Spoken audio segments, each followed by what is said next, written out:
Well, hello and welcome to the Shallow Proclamation. My name is Paul, and as always, I'm joined by Thomas.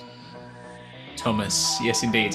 And we're on the finale of The Web of Fear, Part 6. It's been a week since we watched Part 5, so I'm hoping the recap's good. Nice. Can't remember where we left off. Oh yes, the hole in the wall. Yeah. Hole in the wall. Bring on the wall. Bring on the wall! That was such a bizarre show, wasn't it? He has a permanently exasperated demeanour, doesn't he? What, the Welshman? Yeah. Evans? Yeah. Now this is the one they took control of, isn't it? Yes, that's right. Yes, well remembered. Right, switch off for 90 seconds. He did a proper little chuckle there, didn't he? Yeah. There is something almost owl-like about it, isn't there? Yeah, there is. Yeah, you can definitely see that.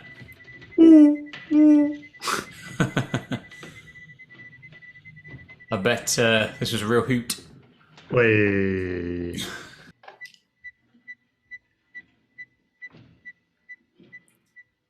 There's a distinct lack of Yeti peripheral vision there. Yeah. Aren't owls famous for like almost 360 degrees? Yeah. Well, no, it can't be that much, but a lot. I believe I should have said it. That's only just come to me. That sound of the Yeti roaring, Oh, yeah. I believe, is the sound of a. There you go. Yeah. It's a toilet being flushed and then slowed down. Oh, amazing. I believe that's the case. So. Either he's quite tall or Victoria's quite short. She's very short. Is Yeah. she? Yeah. This is interesting, isn't it? The temptation to hand the Doctor over. It's a bit like Harry Potter and the Deathly Hallows, when Voldemort asks for Harry. And some of the voices at Hogwarts are like, hand him over, now. Others are like, no, we need to protect him at all costs. Isn't there like some girl who's like, well, what are we waiting for? Like, Yeah. just give us. She doesn't pull her punches.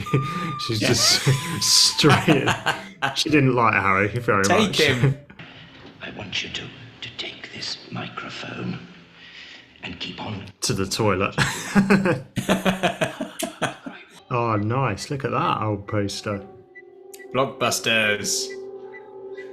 I was thinking of the shop. Wattier. Sydney Poitier. It's a good shadow.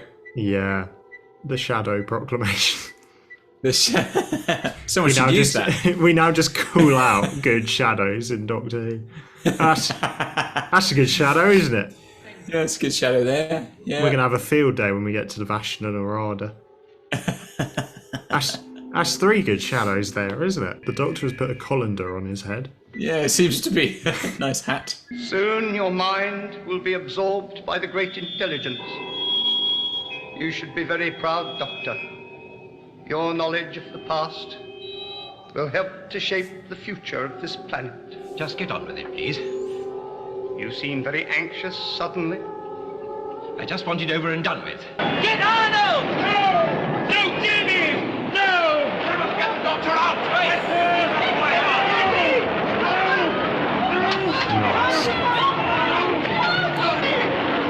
No! You don't understand! You'll ruin everything! No!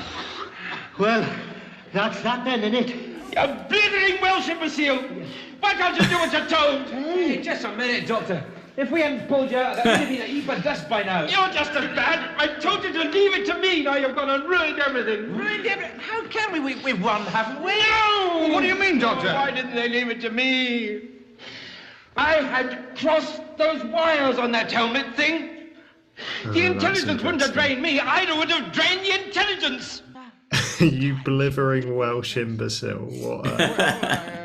What a phrase. Strange. Come on. That would be a very quick starting of the trains if... Yeah. Oh, yeah, you've gone. Right, let's get the old trains running. That would be a tragic end, wouldn't it? And then suddenly, John Pertwee. Yeah. It's not how I expected it to get.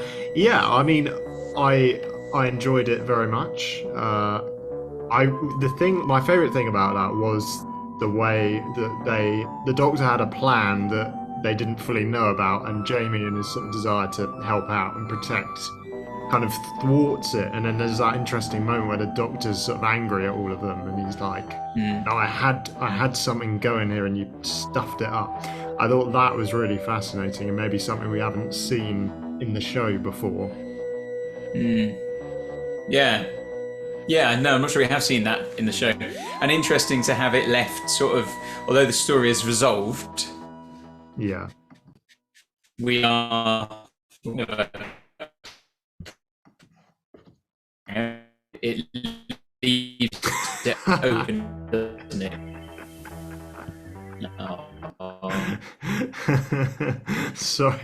Sorry, you have completely frozen. Sorry.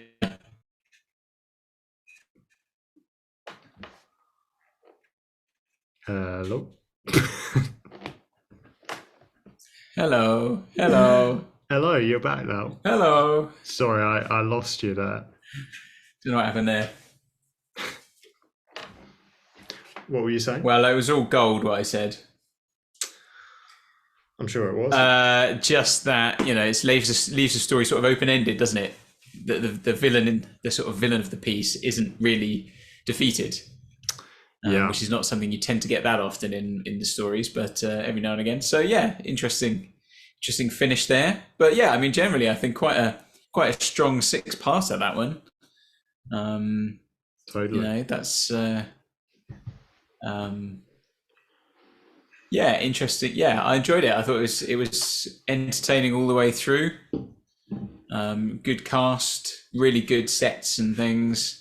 Obviously bringing back the Great Intelligence quite quickly from its initial appearance in the Abominable Snowmen and then the Yetis as well. That's a kind of nice idea. It's funny because I always think of the Yeti as being, I know they were a returning monster, but I hadn't really twigged until now that it was all within the same season. So I don't know, like something returning in the same season perhaps doesn't seem as significant as appearing in a later season. Separated. That would suggest that they accrued some kind of credentials to come back if you brought them back a few seasons later. But I think actually from a Doctor Who fan point of view, they're generally held in quite high regard as sort of villains of the Troughton era. So yeah, very good. I've enjoyed it. Good. Oh, brilliant. Yeah, no, I'd completely agree. I think it was a bit of a gem of a story.